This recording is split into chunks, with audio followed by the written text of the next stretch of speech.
আল্লাহর পয়গম্বর আদম তিনার মনে পড়ে গেল জান্নাতের গেটের উপরে লেখা আছে লা ইলাহা ইল্লাল্লাহ মুহাম্মাদুর রাসূলুল্লাহ।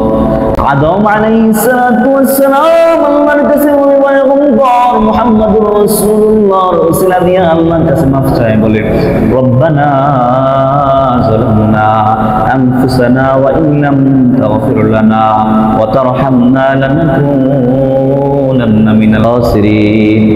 আয় আল্লাহ রাব্বুল আলামিন গুনাহ করেছি জীবনে, এত গুনাহ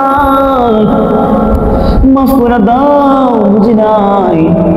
আল্লাহ পাক রব্বুল আলামিন আদম আর হাওয়াকে জান্নাতের মধ্যে বানাইছেন। আদম নবীরে ডাক দিয়া বলে, ও আদম জান্নাতের মধ্যে থাকো, অসুবিধা নেই, সবকিছু করো, তবে ওই যে গাছ দেখা যায় নিষিদ্ধ গাছ, এই গাছের ফল খাওয়া যাবে না। আদম আলাইহিস সালাম নিষিদ্ধ গাছের ফল ধরে না, ফল খায় না। ইবলিসের মাথা গেছে গরম হইয়া যে আদম হাওয়াকে বিভ্রান্তের শিকার করে তাদেরকে এই নিষিদ্ধ গাছের ফল খাওয়াতে হবে। শয়তান আসিয়া আদম আর হাওয়া আলাইহিস সালামের মধ্যে প্ররোচনা ঢুকায়া দেয়। আল্লাহ পাক রব্বুল আলামিন নিষিদ্ধ গাছের ফল খাওয়ায়া দেয়।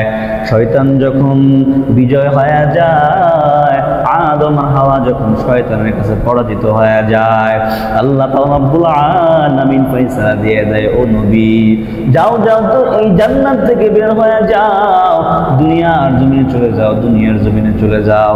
আদম আর হাওয়াকে আল্লাহ পাক রব্বুল আলামিন শাস্তি স্বরূপ জান্নাত থেকে বের করে দুনিয়ার জমিনে পাঠায়া দেয়।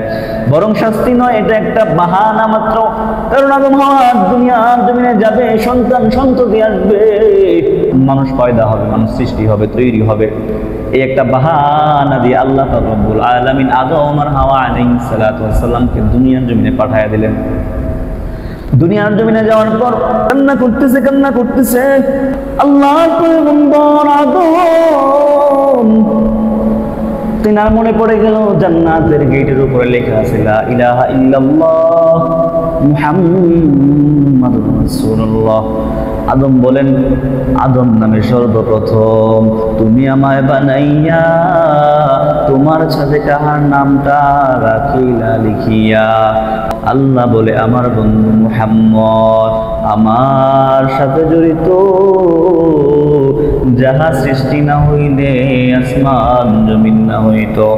আদম আলাইহিস সালাতু ওয়াস সালাম আল্লাহর কাছে ওই পয়গম্বর মুহাম্মাদুর রাসূলুল্লাহ রাসূলা দিয়া আল্লাহর কাছে মাফ চায় বলে রব্বানা যালামনা আনফুসানা ওয়া ইন লাম তাগফির লানা ওয়া তারহামনা লানাকুনান্না মিনাল খাসিরিন। আয় আল্লাহ রাব্বুল আলামিন গুনাহ করেছি জীবনে, এত গুনাহ মাফ করে দাও, বুঝি নাই। তোমার নবীর উসিলায়, তোমার বন্ধুর উসিলায় মাফ করে দাও। আল্লাহ পাক রব্বুল আলামিন তার বন্ধুর উসিলায় হাবিবের উসিলায় মাফ করিয়া দেয়। আল্লাহ পাক রব্বুল আলামিন আদম আর হাওয়াকে আবার পুনরায় মুলাকাত বা সাক্ষাতের ব্যবস্থা করিয়া দেয়। দুনিয়ার জমিনে যেই জায়গায় দুজনের সাক্ষাৎ করানো হয়, জায়গাটার নাম হচ্ছে আরাফার ময়দান, এবং যেই দিনে সাক্ষাৎ করানো হয় ওই দিনটা ছিল এই মুহররমের 10 তারিখ তথা আশুরার দিন। সুবহানাল্লাহ।